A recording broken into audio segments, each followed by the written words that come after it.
Gue mau sedikit ceritain kehidupan pebisnis gitu ya, yang dimana banyak yang kelewatan hal ini gitu loh. Jadi gue mau sedikit ceritain gitu ya. Ya kita anggaplah namanya Dian gitu ya. Jadi Dian ini jualan hampers makanan sehat. Udah 3 tahun nih. Tiap bulan tuh dia ngabisin hampir semua energinya itu buat satu hal nih. Cari pembeli baru, iklan juga jalan, endorse micro-influencer, rajin bikin konten, sesekali juga ikut bazar. Semuanya buat satu tujuan, supaya lebih banyak orang tahu dan juga lebih banyak orang beli. Ya, memang itu kelihatan masuk akal kan? Kan emang bisnis harus tumbuh. Kalau mau omset naik, ya harus ada customer baru masuk. Tapi ada satu hal yang Dian ini lupa lacak. Dari semua customernya selama 3 tahun, berapa yang pernah beli lebih dari sekali? Waktu dia akhirnya duduk dan ngitung, jawabannya bikin dia diam cukup lama. Hampir 70% dari total omsetnya datang dari customer yang sama.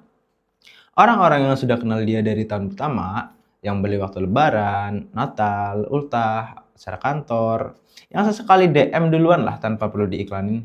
Selama 3 tahun itu, Dian tuh terus lari ke depan cari orang baru. Tapi sebenarnya tanpa sadar, emasnya itu ada di belakang dia. Ini bukan cerita yang aneh kok. Ini pola yang hampir universal di bisnis kecil. Dan ada alasan kenapa ini terjadi terus. Secara psikologis, dapat customer baru itu ya memang terasa lebih ke pencapaian kan.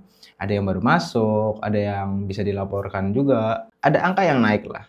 Sementara customer lama yang balik lagi terasa biasa, dianggap wajar. Padahal justru di sana itu profitnya yang duduk tenang. Bain & Company pernah riset soal ini.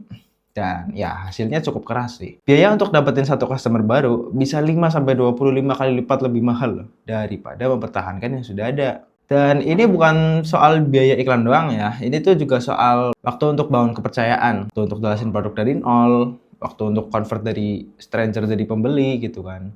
Ya, semua itu cost. Dan itu kamu keluarkan terus setiap kali kamu fokus ke orang baru. Tapi ada angka yang lebih bikin pikiran. Marketing Matrix punya data yang sering dikutip di Harvard Business Review. Probabilitas berhasil jual ke customer lama itu 60-70%.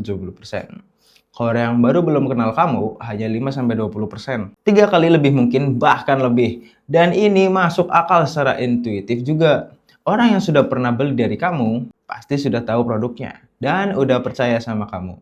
Ya, udah nggak perlu diyakinin dari nol lagi juga kan, gitu kan.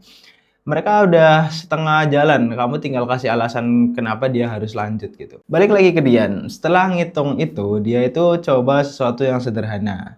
Dia ambil list semua customer yang pernah beli minimal 2 kali dalam setahun terakhir lah.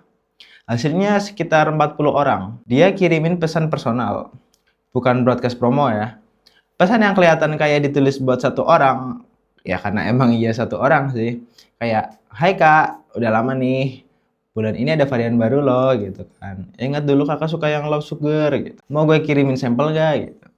Dari 40 orang itu, 17 itu langsung beli. Tanpa iklan loh, tanpa biaya akuisisi juga. Hanya karena dia nyapa duluan. Conversion rate-nya itu 42% dibanding iklan yang mungkin tembus 1-2%. Ini beda dunia. Dan ini bukan soal ngapus strategi cari customer baru kok. Itu tetap penting, terutama di fase awal bisnis. Tapi ada titik di mana bisnis itu yang kalau terus obsesi sama angka baru, sambil lupa sama yang sudah ada, dia sedang ngisi ember yang bocor. Airnya masuk terus nih, tapi dari bawah juga keluar terus. Yang bikin bisnis sustainable bukan seberapa cepat air yang masuk, tapi seberapa sedikit yang bocor. Jadi kalau sekarang kamu masih all in nih ngejar traffic, ngejar follower baru, ngejar leads baru, coba pause sebentar. Coba list customer lama kamu, siapa yang udah lama nggak balik, siapa yang pernah beli tapi belum pernah kamu sapa duluan. Mereka bukan orang asing kok. Mereka orang yang sudah pernah percaya sama kamu.